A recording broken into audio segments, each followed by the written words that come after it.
Hi, I'm Amanda Jane Woodall and welcome to my fashion school. So today we're going to be talking about a prince of pop turned king of global style, the ever-transforming, gender non-conforming Harry Styles. Harry Edward Styles was born on the 1st of February 1994 and was raised alongside sister Gemma in Holmes Chapel, Cheshire. His parents, Desmond and Anne, divorced when he was 7 years old, but they took the time to help Harry to accept the split. They all stayed close, and Harry learned to have more liberal views of what a family could look like. He was brought up listening to the rock and roll of Elvis and the Beatles, and his school noticed his musical talent from a young age, and he was really popular with teachers and his peers. At 16, he worked in a bakery and he formed the band White Eskimo, and he talked in interviews about how they had won Battle of the Bands. And even at this age, people remarked that Harry was going to be the new Mick Jagger, although he planned to carry on his education in law and sociology. In 2010, Harry auditioned for the British X Factor and he impressed the producers enough to be seen by Simon Cowell, Louis Walsh and Nicole Scherzinger. During his audition, he sang Stevie Wonder, Isn't She Lovely, a cappella, and although Louis Walsh thought that he was a bit young and needed more experience, Nicole and Simon saw his potential. Nicole Scherzinger had the idea to form a new boy band, and Harry was paired with Niall, Liam, Louis and Zayn to form the band One Direction.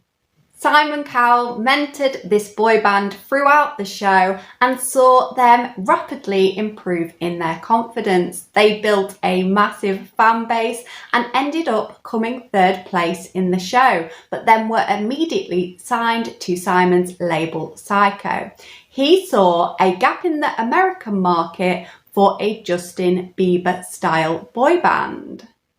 The record label employed many very clever strategies to market this band, including releasing their first single without a video to build the anticipation for when the video would be released.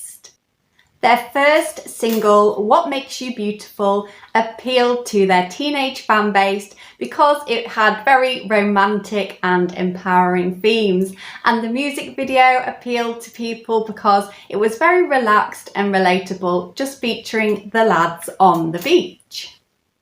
And they also had massive collaborations with Ed Sheeran and Kelly Clarkson, which gave the band instant credibility. Their debut album broke Sony's sales records and they were #1 in 20 countries. And One Direction built on their success year after year with many standout achievements. They won 7 Brit Awards for their singles, albums, videos and global success. They went on 4 world tours, selling millions of tickets to hundreds of countries. In 2013, they did humanitarian work in Africa, visiting a children's hospital, and they released a charity single for children in need to raise money for the cause. And part of their success has been in building a fanatical fan base who follow their every move on social networks like Twitter and Facebook. Harry even had about 70 people camping outside his house at all times, and people felt really close to Harry and even could get a bit aggressive with his potential love interest. One Direction really epitomised the power of social media, and Harry Styles has 47 million followers on Instagram. In 2016, the band decided to take a hiatus, and Harry had always taken music really seriously. He looked up to musicians like Chris Martin from Coldplay, and although he really wanted to stay making music with the band, he decided to challenge himself to starting a solo career. He recorded the first of 3 albums named Harry Styles at the very famous Abbey Road studios. Harry and his creative team flew out to Jamaica. He wanted to focus fully on his music, not really sure yet what he wanted it to sound like. And while visiting the tropical setting, they managed to write 6 of the 10 final album songs. His solo album gave him the chance to make music without the fear of making mistakes. And his first album is very mellow, it's soulful, but has some kind of classic riffy rock and roll anthems, which were inspired by mid-century rock and roll. In 2017, Harry tried to advance his acting career, landing a main speaking role in the movie Dunkirk. In the film, he plays Private Alex, who is attempting to survive bombardment by the German forces. And director Christopher Nolan remarked that Harry Styles was chosen for the role because he has an old-fashioned face. From a young age, Harry Styles has been seen as a bit of a Lothario, and his first controversy came when he dated Caroline Flack, who was 32 when he was just 17 years old. He has also been linked to Taylor Swift and Kendall Jenner, and there is a mass fascination with Harry's sexuality. And he also appears to be popular amongst other celebrities, his best friend being actor James Corden, and Harry has appeared on both The Late Late Show and Carpool Karaoke. His fashion style has evolved significantly as he has grown up in front of the media and changed his style dramatically. His early style in One Direction reflected the youth and unity of the band. He wore blazers, t-shirts and skinny jeans, which were very popular items to wear for lads of that age at the time. So his look was very relatable and young and fresh-faced.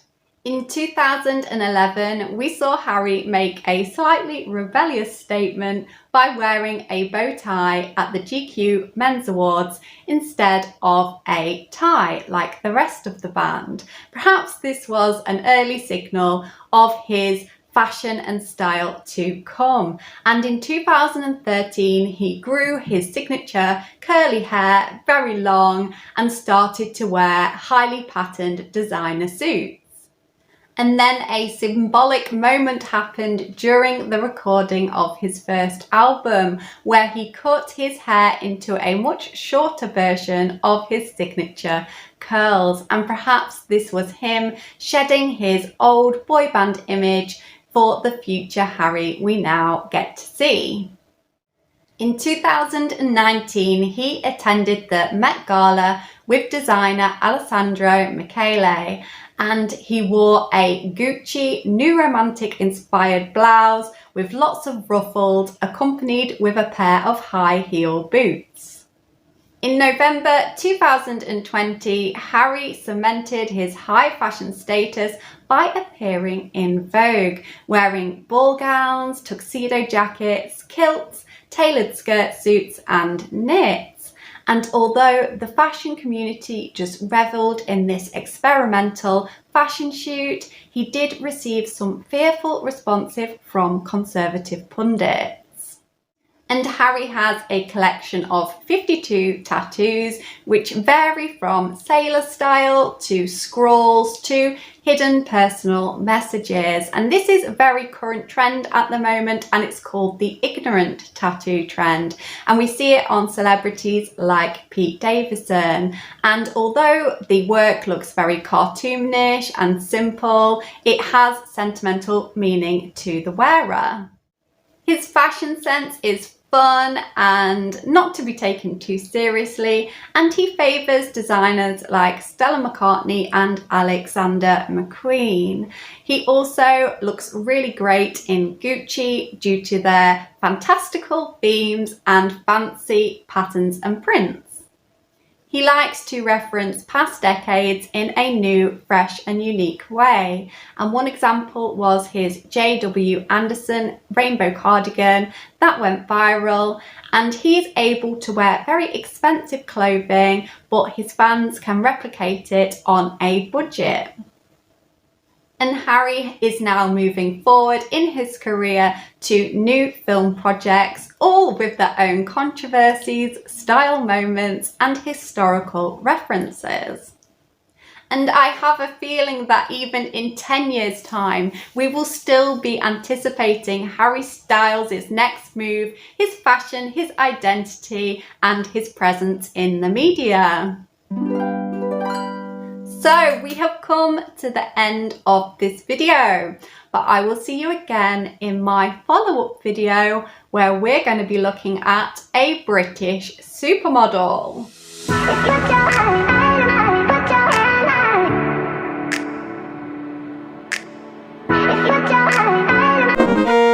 And part of their success has been in building a fanatical fan page.